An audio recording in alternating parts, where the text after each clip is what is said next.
Bismillahirrahmanirrahim. Assalamualaikum warahmatullahi wabarakatuh. Alhamdulillah, puji syukur senantiasa kita panjatkan kehadirat Allah Subhanahu wa taala, karena di mana Allah begitu banyak nikmat yang Dia berikan kepada kita, nikmat kesehatan, nikmat kekuatan, nikmat iman dan Islam. Salawat serta salam tetap tercurahkan kepada Nabi kita Nabi Muhammad SAW, Nabi yang diutus oleh Allah Subhanahu wa taala untuk menyampaikan Islam sebagai rahmatan lil alamin. Baik, perkenalkan, nama saya Piping dari Program Pendidikan Teknik Elektro Universitas Negeri Makassar dengan NIM 220450008. Pada kesempatan kali ini saya akan melakukan presentasi mata kuliah perencanaan pembelajaran. Adapun materi yang saya presentasikan di sini yaitu kelebihan dan kekurangan RPP KTSP, yang kedua kurikulum 2013, dan yang ketiga atau yang terakhir yaitu Merdeka Belajar. Yang pertama yang saya jelaskan di sini yaitu kelebihan KTSP. Kelebihannya yang pertama yaitu mendorong terwujudnya otonomi sekolah dalam menyelenggarakan pendidikan.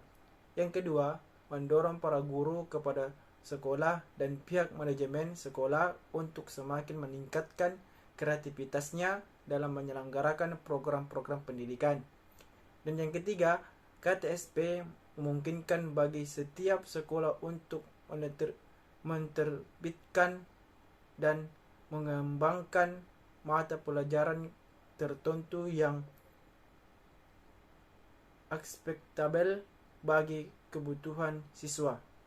Yang keempat, KTSP akan mengurangi beban belajar siswa yang sangat padat dan memberatkan kurang lebih dari 20%. Dan yang terakhir yaitu KTSP memberikan peluang yang lebih luas kepada sekolah-sekolah plus untuk mengembangkan kurikulum sesuai dengan kebutuhan. Itulah tadi kelebihan dari KTSP.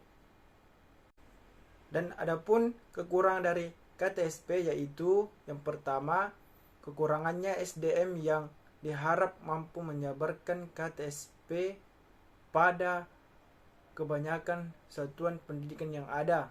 Yang kedua, kekurangannya tersedia sarana dan prasarana pendukung sebagai kelengkapan pelaksanaan KTSP. Dan yang ketiga, masih banyak guru yang belum memahami KTSP secara komprehensif, baik konsepnya, penyusunnya, maupun prakteknya di lapangan.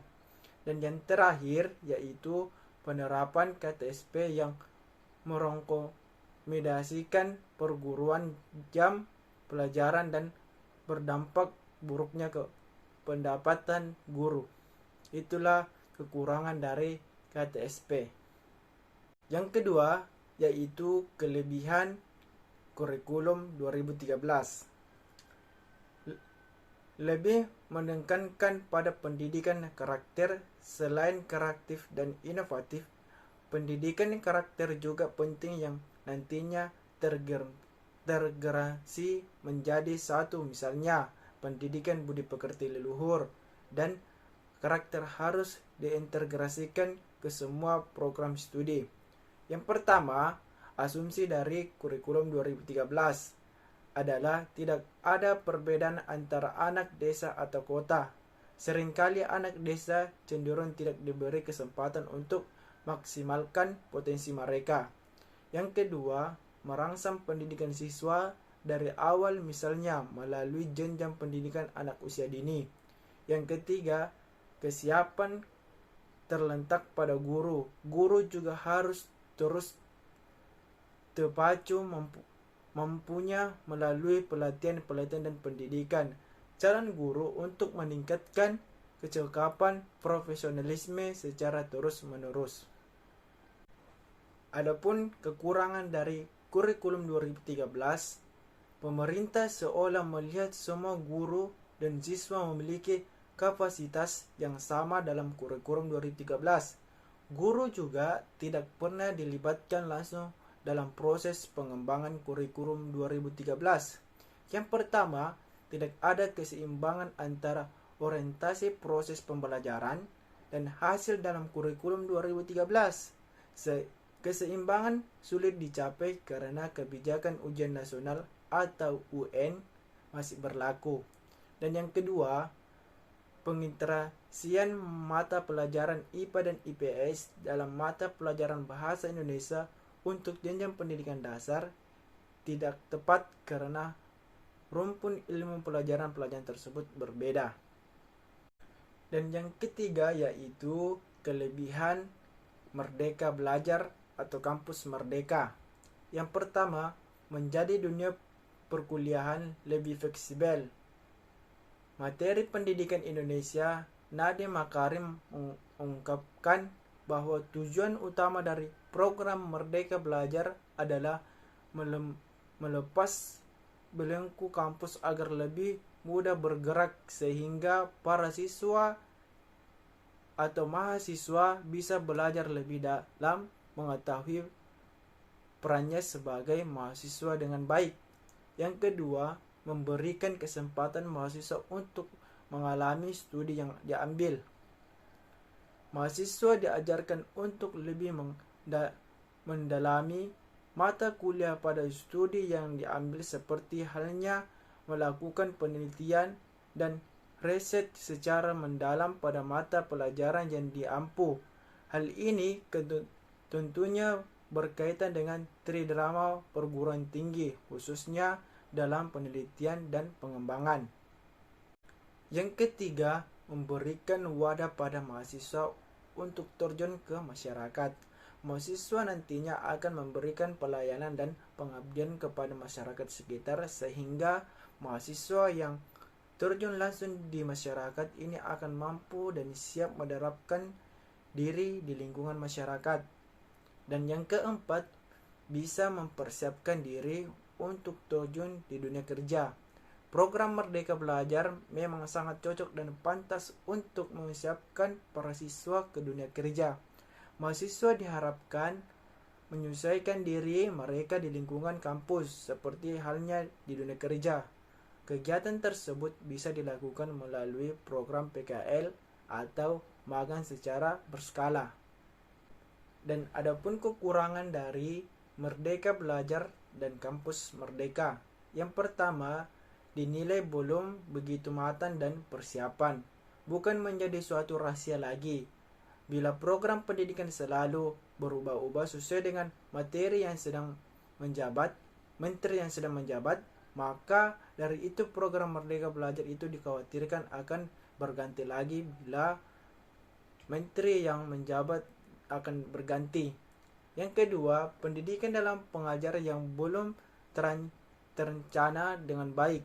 Sementara dalam Undang-Undang Nomor 12 Tahun 2012, pendidikan di Indonesia sendiri sedang berupaya meningkatkan sistem pembelajaran untuk mewujudkan suasana belajar bagi para peserta didik agar lebih aktif dalam meningkatkan kemampuan di segala bidang, mulai dari kepribadian, soft skill, keterampilan, hingga bela negara, sehingga bisa dikatakan bahwa program Merdeka Belajar belum mengarah kepada sistem pendidikan dan pengajar yang terencana dengan baik.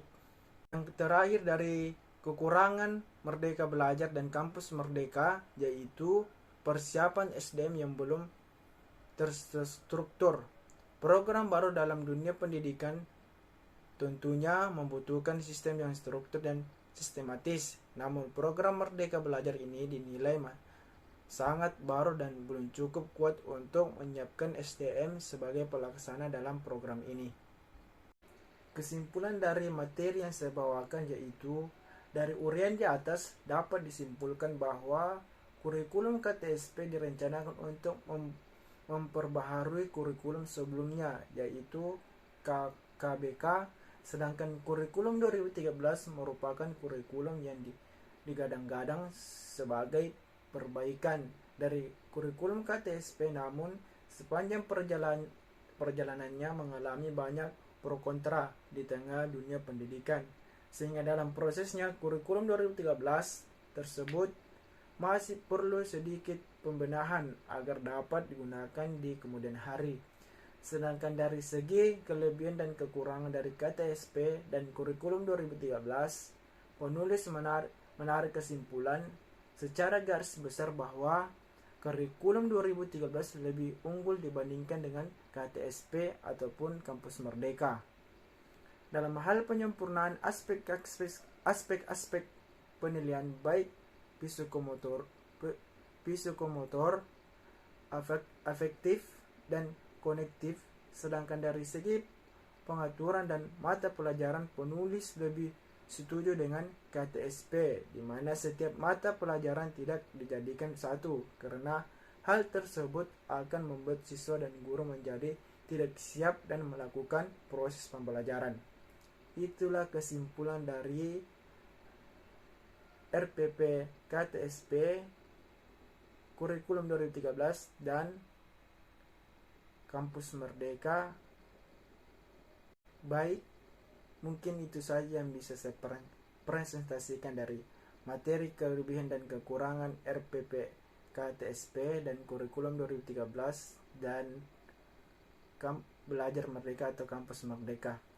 Mudah-mudahan apa yang saya paparkan dan presentasikan di video kali ini bermanfaat bagi teman-teman, dan adapun teman-teman yang tidak mengerti dari presentasi saya bisa langsung saja bertanya di kolom komentar. Mudah-mudahan presentasi ini bisa menambah wawasan teman-teman. Apabila ada tutur kata yang kurang berkenan di hati Anda, mohon dimaafkan. Wabillahi taufiq wal hidayah. Assalamualaikum warahmatullahi wabarakatuh.